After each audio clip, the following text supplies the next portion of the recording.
Baik, sebelum memulai pembelajaran pagi hari ini, alangkah lebih baiknya kita berdoa terlebih dahulu. Boleh minta tolong ketua kelas untuk memimpin doa terlebih dahulu? Baik, Bu. Sebelum kita memulai pembelajaran, alangkah baiknya kita berdoa terlebih dahulu. Berdoa sesuai kepercayaan masing-masing. Berdoa dimulai. Berdoa selesai. Di sini ada yang tidak hadir atau masuk semua? Hadir semua. Alhamdulillah, tetap semangat ya dalam meraih ilmu. Baik, tujuan pembelajaran hari ini adalah menjelaskan pengertian puisi secara tepat, mengidentifikasi jenis-jenis puisi, menganalisis contoh puisi sederhana, dan menjawab pertanyaan secara aktif dan logis. Minggu lalu kita sudah mempelajari mengenai pengertian puisi. Nah, di sini siapa yang masih ingat tentang pengertian puisi? Saya, Bu. Diana bisa menjawab. Puisi adalah karya sastra yang menggunakan bahasa yang indah, padat, dan penuh makna untuk menyampaikan perasaan, pikiran, dan imajinasi penyair kepada pembaca. Apakah semua sependapat dengan jawaban Diana? Iya, Terima kasih jawabannya Diana. Sekarang Ibu meminta pendapat lain dari Farida. Ibu menambahkan jawaban Diana, Bu. Nah, minggu lalu kan kita sudah belajar mengenai pengertian puisi. Puisi itu adalah karya sastra yang menggunakan bahasa indah dan memiliki makna yang mendalam.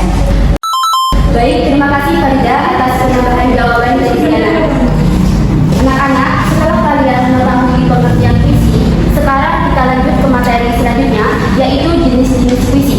Puisi adalah karya sastra yang menggunakan bahasa yang indah untuk menyampaikan perasaan. Setelah kalian memahami penjelasan tentang tadi, adakah yang bisa menyebutkan jenis-jenis puisi? Baik, ada 3 jenis puisi. Yang pertama adalah puisi lama. Nah, puisi lama ini adalah puisi yang terikat. Jenis puisi yang kedua yaitu ada jenis puisi baru. Nah, jenis puisi baru ini adalah jenis puisi yang lebih bebas. Sedangkan jenis puisi yang ketiga yaitu jenis puisi kontemporer, yaitu jenis puisi yang paling bebas. Setelah kalian memahami penjelasan tentang jenis-jenis puisi tadi, adakah yang bisa menyebutkan jenis-jenis puisi? Eli menjawab. Menurut saya ada 3 jenis puisi, Bu. Yang pertama itu ada puisi lama, yang kedua ada puisi baru, yang ketiga ada puisi kontemporer, Bu. Baik, terima kasih Eli atas jawabannya. Anak-anak, perhatikan gambar di depan. Di sini ada contoh pantun. Yang ini termasuk jenis puisi apa? Ada yang bisa menjawab? Saya, Bu, termasuk jenis puisi lama. Bagus Serli, untuk jawabannya adalah puisi lama.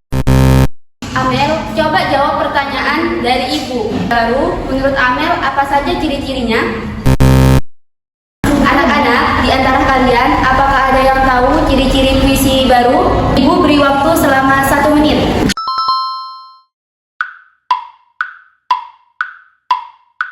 Baik anak-anak, waktunya sudah habis. Silahkan Hikmah menjawab. Baik, Bu. Jadi puisi baru itu tidak terlalu terikat ketat seperti puisi lama karena bentuk pada puisi baru itu lebih bebas dan bahasa yang digunakan pada puisi baru itu lebih variatif dan juga modern serta isinya itu lebih mengekspresikan kepada pikiran atau perasaan seorang penulis dan juga rimanya itu tidak selalu tetap. Baik, terima kasih Hikmah atas jawabannya. Sekarang kita masuk ke yang lebih modern. Apa yang dimaksud dengan puisi kontemporer? Apa yang dimaksud dengan puisi kontemporer? Baik, jika tidak ada yang bisa menjawab, jawabannya adalah puisi kontemporer adalah puisi yang sangat bebas dan tidak terikat oleh. Baik, jika kalian masih bingung, coba perhatikan gambar di depan. Gambar di sini, apa perbedaan dari ketiga jenis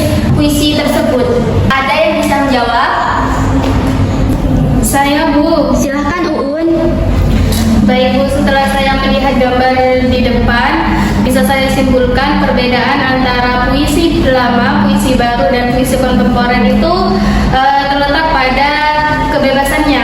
Puisi lama itu masih terikat pada aturan, sedangkan puisi baru itu lebih bebas, dan puisi kontemporer itu tidak terikat pada aturan atau paling bebas gitu, Bu.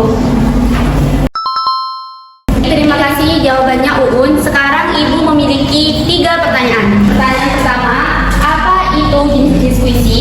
Pertanyaan kedua, apa yang dimaksud dengan jenis-jenis puisi? Dan pertanyaan ketiga, yaitu apa perbedaan dari ketiga jenis puisi tersebut? Ibu kasih waktu selama 3 menit.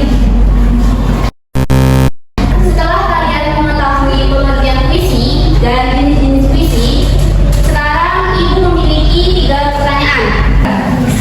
Puisi gambar di depan termasuk jenis puisi apa? Jelaskan alasannya beserta ciri-cirinya. Saya Bu, silahkan menjawab selama. Termasuk puisi lama atau pantun karena terdiri atas 4 baris bersaja AB-AB, dan baris pertama dan kedua termasuk lampiran, yang ketiga dan keempat termasuk isi. Terima kasih atas jawabannya selama. Lihat gambar di depan.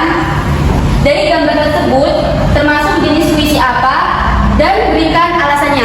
Jenis puisi kontemporer, Bu. Alasannya tidak terikat rima, bentuk bebas, serta tidak menekankan ekspresi. Tepat sekali Nabil. Lihat gambar tersebut. Menurut Vivin, puisi mana yang lebih mudah dipahami? Kalau puisi A itu lebih mudah difahami karena bentuknya itu pantun, sedangkan puisi B lebih bebas sehingga maknanya itu lebih sulit dipahami. Oke, namun Ibu ingin meminta pendapat lain selain Vivin. Silahkan Sela menjawab. Baik, Bu. Kurang setuju, Bu, atas jawaban Vivin. Kira-kira kenapa dengan jawaban Vivin? Menurut saya, puisi B lebih menarik meskipun lebih sulit dipahami karena memberikan kebebasan menafsirkan makna dan lebih mengekspresikan perasaan penulis, sedangkan puisi A itu lebih mudah dipahami karena bentuknya teratur dan jelas, tetapi maknanya cenderung langsung dan tidak terlalu mendalam. Terima kasih atas jawabannya Sela. Baik, sebelum Ibu mengakhiri pembelajaran hari ini, Ibu akan memberikan tugas kelompok dengan tema mencari kekurangan dan kelebihan dari ketiga jenis puisi tersebut. Bisa dipahami anak-anak? Baik, Ibu akan menyampaikan kesimpulan pembelajaran hari ini. Puisi adalah karya sastra yang menggunakan bahasa yang indah dan bermakna. Puisi terdiri atas 3 jenis puisi. Yang pertama ada puisi lama yang terikat oleh aturan, puisi baru yang lebih bebas, dan puisi kontemporer yang paling bebas. Baik anak-anak, apakah sudah dipahami? Sudah, Bu. Jika sudah cukup jelas, Ibu akhiri pembelajaran hari ini dan jangan lupa kumpulkan tugasnya minggu depan. Sekian dari Ibu.